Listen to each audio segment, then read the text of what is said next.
Hi, Alyssa. Hey. Hardik on the result. Just could you talk about the emotions of it all in the last 3 overs? What was going through your mind as captain in the context of the game as well?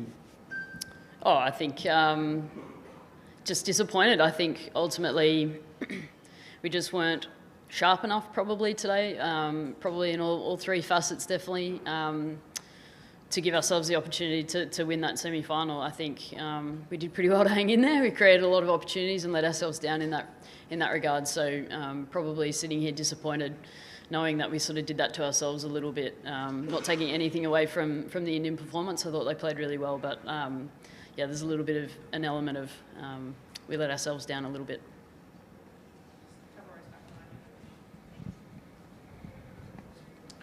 Hello, Alyssa. How do you process a defeat like this? At the halfway stage, it felt that you had a good score on the board. It's a semi-final. You've batted first. There's crowd and everything, and it's not a total that gets chased every day in women's cricket. What was the chat in your dugout at the halfway mark, and how do you now process this defeat? Yeah, I think we did really well to get a score like that, winning the toss and batting first. I thought we were awesome. In saying that, I think we could have been a little bit better and got a few more, ironically. But look, that's the nature of the game at the moment. We're playing on good wickets against good sides, and teams are chasing scores like that down, or even setting scores like that more frequently, which I think is amazing from a more of a context of the entire game, which I think is really cool. So yeah, I think at the halfway mark we thought we went okay. We thought we still had a pretty big job to do with the ball, and ultimately I just think we dished up a little bit too much junk to hit at times, and also probably just didn't capitalise on the opportunities that we did create. So yeah, disappointing. It sort of feels a little bit un-Australian to be, not as clinical as what we normally are. Knowing how well we've played this World Cup, feels a little bit disappointing sitting here. We saw some dropped catches today. Do you think that changed the course of the match? Was it the semi-final pressure? It definitely changed the course of the match. Was it semi-final pressure? Maybe. Was it just concentration? Was it anything? I'm not sure. We could put that down to whatever. But like I said, on a pretty decent wicket that seemed to be getting better and better to bat on as the night went on, to create those opportunities that we did and not capitalise, I think was disappointing. Yep. Hi, Alyssa. Tough luck today. So just looking back at the World Cup, you've obviously had your some of, I think, really great moments out there, and today it was one of those days where you couldn't put things right. I mean, put things together, I guess. So looking back, I mean, what is your biggest takeaway from this particular tournament? Oh, I think we're playing some unbelievable cricket, and that's why it doesn't quite feel right sitting here at the losing end, not sort of getting to Sunday's fixture. I thought we played really well right throughout this World Cup, and I simply say that because of the different contributions that we had right throughout. It wasn't just one person making all the runs or taking all the wickets. I think the team contributed equally right throughout, which I think, put us in a really nice place heading into this final series. So I think there's some huge positives out of it. I think this next 4-year cycle leading into the next World Cup is going to be really exciting for our group, and potentially see some really cool opportunities for some of the younger players to get greater opportunities in this side, which I think is going to improve the Australian team, which I think is really cool. So a lot of positives out of it. We just weren't able to get the job done tonight, which is disappointing. Hi, Lisa. Jemimah, I'm sure you'll agree, Jemimah played one heck of a knock today. At what point in the field did you sort of feel the momentum shifted towards India through the course of her stay on the field? Yeah, I think oddly, I think we're still in it with 4 or 5 overs to go, probably 5 overs to go. I think we're still in it. Funny things happen in games of cricket when it gets tight like that. If you can put enough pressure on an opposition, things can unfold. So yeah, she played really well tonight. Obviously, like I said, we gave her a couple of opportunities which didn't help us, but I thought she played really well. I think her resilience, I think her mental resilience out there to get her team over the line was exemplary. So full credit to her. Alyssa, we will have a new champion on Sunday, and you along with England and New Zealand will have a companion in terms of the title holders for World Cup. Mm-hmm. What do you think this new winner can do to world women's cricket? Oh, I think it's really cool, and I think it's probably a showcase of this tournament. I think I've heard many people say that this is, the closest tournament they've ever played in when it comes to ODI World Cups, and I tend to agree. You look at the performances. Obviously, rain played a little bit of a part in Colombo, and probably, the bottom 4 teams probably suffered a little bit more in that regard. But I think, there was genuinely 8 teams in finals contention, which I thought was really cool. And I think to see a new winner is going to do wonders for the game. To see how well it's been supported here in India, first and foremost, I think it's great for them to be able to have the opportunity to play it at home in front of home fans in an ODI World Cup final is going to be really special for them. So I hope it does great things for Indian cricket, and likewise for South Africa as well. I think they've been close in the past, so for them to have an opportunity in a final, it's going to be great to watch. It's going to hurt a little bit, but it's going to be really great to watch, and hopefully we see it do great things for the global game and more investment in each of these nations moving forward. Alyssa, between these 2 losses in the semi-final, one in 2017 and the one tonight, there was a 15-match unbeaten run. If I may say, Australia responded to that loss with a 15-match unbeaten run. How do you see this group responding from tonight going forward? And in terms of building to the next World Cup, and also how many seniors, the number of seniors that are around in this group, what should be the road ahead for them? You're there, Elise is there. Yeah, good question. I think first and foremost, I think the opportunity for some of our players to play in a really high pressure situation like that is going to do wonders for our group. And I think the same thing happened in 2017. We reflected on that and thought we could have done things a little bit better under pressure, and where we can be better at little certain aspects of our game moving forward. And I think we made that shift moving forward, and we've seen it over the last cycle doing that. We won in 2022, so this is just another reignition, I suppose, to our group to say, we can be better at little moments of the game. But I guess for our group to experience that, to be put under pressure and see how we respond is going to do great things for us moving forward. So that's really cool. I hope we see more one-day cricket on the calendar. I think that's going to be really important in this cycle. We see a lot of teams in this World Cup that obviously we're forced to play against in the Women's Championship, but I think more bilateral series are going to be amazing for the global game in that regard, and make sure that these World Cups are highly competitive. So that'd be really cool, and obviously the opportunity to see the next generation come through and play the one-day cricket the way that they are, the way that they can, and really take the game on, which I think we've seen towards the back end of this World Cup. So I think it's really exciting times for the women's game. Hi, you've lost, but there's a bright spot in your team in Phoebe Litchfield, the way she batted. A word on her, given the fact that she has these shots in her repertoire that works in subcontinents as well as back home in Australia in the bouncy conditions, and almost seems like, from an Indian point of view, an apt replacement for Meg Lanning being consistent against India. What is, tell us about the makings of Phoebe Litchfield, if I may. Yeah, I think she's just a really natural, free-flowing player, and that's been really great for our power play in one-day cricket, and today she was able to cash in on that and get herself a score, which I think was really crucial at that point in time. So, yeah, she's been great, and like I said, I think this is sort of what happens at the end of a cycle. We see the next generation come through, and then they play the game slightly differently to what we did. We have for long periods of time. So it's really exciting. She's key in our group. Obviously, really handy in the field as well, and drives standards in that regard. So she's a great player in our side, and I'm looking forward to see what she can do moving forward. Hi, Alyssa.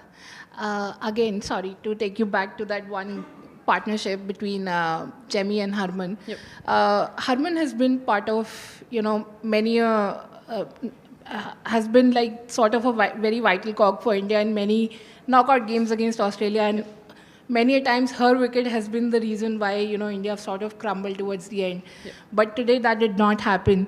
Talk us about the frustration of seeing the same player pulling it off again and again. I mean, she pulled it off technically today, but just the frustration of that partnership when it was building and it built up to be such a game-changing one. Yeah, frustration's probably not the right word. I mean, they're two high-quality cricketers and have been for a long period of time for India, and we knew that. It's a good wicket, good batting conditions. and we probably just allowed them into the game a little bit by not sticking to our strengths with the ball for long enough. So that was probably the most frustrating part about it. It wasn't so much that it's them out there doing their thing, because we're used to seeing that, and we're used to sort of problem solving and working it out on the field ourselves to take that wicket and break that partnership. So look, kudos to them. I thought they played really well, and Harman seems to step up in those big moments when India need her. So she's going to have to do it all again on Sunday to get them over the line. Thank you. जमी, सबसे पहले आपको बधाई इतनी बड़ी पारी खेलने के लिए। 338 रन जब टारगेट मिला तो टीम का क्या थॉट था, और जब आप बैटिंग करने के लिए आए तो आपके दिमाग में क्या चल रहा था कि इतनी लंबी पारी, इतना लंबा स्कोर चेज करना है, तो आपके दिमाग में क्या प्रोसेस चल रहा था, उसके बारे में ज़रा बताइए। या आई थिंक जब ये स्कोर आया, द टीम का thought was that against New Zealand in 49 overs we had scored 3-4-1, against Australia and Vizag, where we had scored 333. So we knew that we've done it against this team, and I felt with the way Australia started, they were 30 runs short with the way they were going, with the start they got. So I knew they were 30 runs short, and DY Patil is such a pitch, any score is chaseable. So I just knew that and मेरा thought process क्या था कि I just had to be there, क्योंकि runs आते हैं, but I need to be there to get those runs. Jemimah, it was a world record chase in the league stage that Australia did against India, and today it was, you think it was a fitting reply to Australia that you had a world record chase in women's ODIs, and were you praying, or were you tired that you were in between overs, in between deliveries, you were kneeling down and looking down? Were you praying, or what was it? Yeah, I was praying, I was talking to myself, because actually I had lost a lot of energy. I was feeling very tired, and because of the tiredness I was playing a few shots that, it was a very tricky phase at that time. Should I go right now? Should I take it deep? So I think that was one learning for me also, like to just stay there. Towards the end we always take it deep. But yeah, I was praying. I was talking to God, because I feel that I have a personal relationship with Him, and when I cannot carry myself, He always carries me.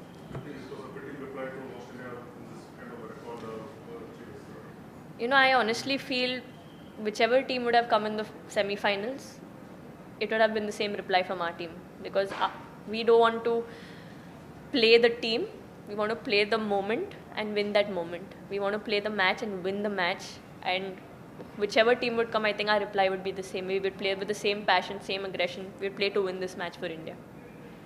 Hi, Jimmy. So first of all, it was very, very tough out there, like the conditions. I think the humidity was really high. And during a chase, we've seen India, lose a lot of wickets towards the end and not keep up with the pressure, like against England we saw. And so can you just talk about how you just kept your nerves, and what was the communication like in the middle, and especially to play through that heat? And, I think against Australia specifically, can you just tell us? I think the first thing I'd answer is that I have been a part of chases. I think against Australia, almost 3 chases where we were going well, we got it to run a ball and we lost from there. And I think those moments taught me a lot, and I just wanted to be there to finish it off. Even the previous day we had a group discussion. We were just saying what all we could do better in this World Cup, and all I said was that I want to be there till the end and finish the game. Whether we are batting first, I know if I'm there I can make a partnership and get those 20-30 runs extra, because I run well, pick gaps, unusual gaps.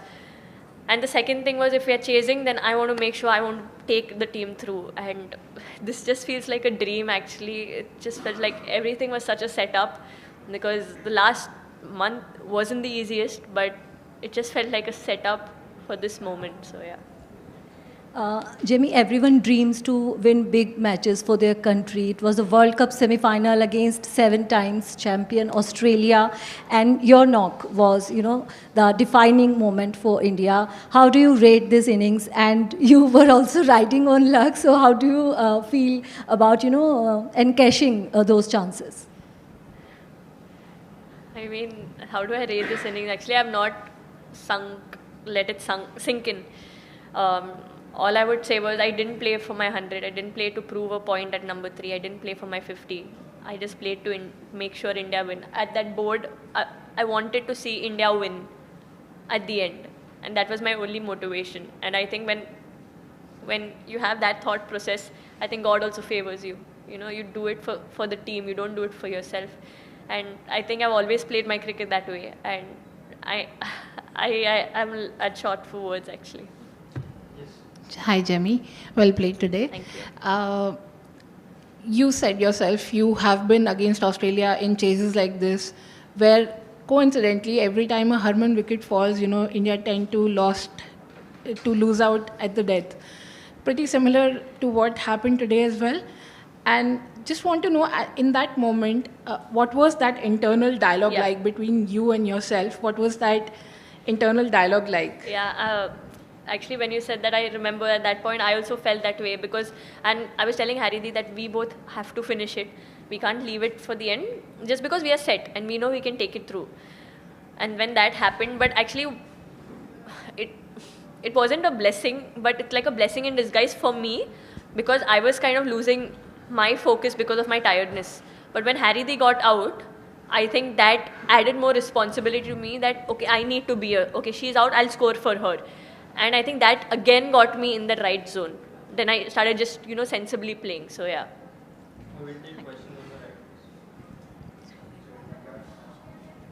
Congrats on the win. Just talk about the last month. As you said, it's not been easy. You've missed out on a game as well. Your first ODI World Cup. Could you just talk about the emotions of it all? Yeah, I'll be very vulnerable here, because I know if someone is watching this might be going through the same thing, and that's my whole purpose of saying it. Because nobody likes to talk about their weakness. I was going through a lot of anxiety at the starting of the tournament, and it was a lot, before few games also, I used to call my mom and cry the entire time, just let it all out. Because when you're going through anxiety, you just feel numb, you don't know what to do, you're trying to be yourself. And also, in this time, my mom, my dad, they supported me a lot. And also there was Arundhati, who I think almost every day I've cried in front of her. Later I was joking, I said, you don't come in front of me, I'll start crying. But she checked on me every single day. And there was Priti, who helped me. She also knew what I was going through. Few of the net sessions, she was just standing there. Even yesterday she came, she just stood there, just because, didn't say much, but she just knows that her presence is important for me. There's been Radha, who's, always been there, taking care of me. Like, I'm so blessed to have friends I can call family, that I didn't have to go through it alone, and it's okay to ask for help. And that's what happened. And my mom also, she's as emotional as I am, but she went through a lot, my family went through a lot, but everyone stood by me and believed in me when I couldn't. And the other thing, then what happened, it started with the anxiety thing. Then I was dropped from the team. That really hit me. And when you're dropped, you have a lot of doubts, because I always want to contribute to the team. But that day, I couldn't do much sitting out. And then when you come back in, it's a lot more pressure with everything that was happening in the past month. But sometimes all you need to do is just hang in there and things fall into place. So I think, so I'm very grateful for the people who believed in me when I couldn't, and were there for me and understood me, because I couldn't do this on my own. I'm grateful to Jesus, because just his presence and reading the Bible just has encouraged me in my tough times. And the Bible says that weeping endures for a night, but joy comes in the morning. And today joy came, but I'm still weeping. We take just last two questions. Jemmy, is this your greatest cricketing moment ever? And how special is this, considering that you missed out on the 22 World Cup? And was that a point where you resolved that you're going to come back with a bang, because you've seen your career go up and up from there? To be honest, when I was dropped, obviously when I came into this World Cup, being dropped the last World Cup, I wanted to come out there and not prove a point, but just do things that my team wins. I kept reminding myself that, because it's very easy to get into that mindset, and that mindset never has helped me. But I think today, not just today, but from the last few games, all I thought about was, Because I started off, I didn't start off well, you know, things just kept getting worse and worse. First I was dropped off the previous World Cup. Then I'm going in, got out on 0 in the first match. Went in next match, got a great start, couldn't convert it. Again getting out on 0, then getting a 30, then being dropped. So just when I felt, okay, now it's going to happen, things just got worse and worse. So this knock is very special for me because of everything I went through. And just to come out here, do it in front of my family, do it in front of my team, do it for the team, do it in front of my people, Navi Mumbai, for the crowd. I think it would be so far my best knock. I'm saving one more for the finals. Hi, Jemmy. 5 minutes. That's all I want to know from you. Those 5 minutes, the thought that you had when you came to know you will be batting at 3 and the time you walked out. What went through your mind in those 5 minutes? I was kind of prepared for it when I thought that, okay, maybe the score is there. They might send me. So when that notice came, I wasn't like unaware. I was ready for it. So, but I just gave myself, some time. I was taking a shower. I took my ice bath. First I asked. Then they said it's the same order. Then they sent a message again and they said, okay, you are going to go now. So I said, okay, but I was in the shower at that time. I just freshened up. I ate something because I'd not eaten.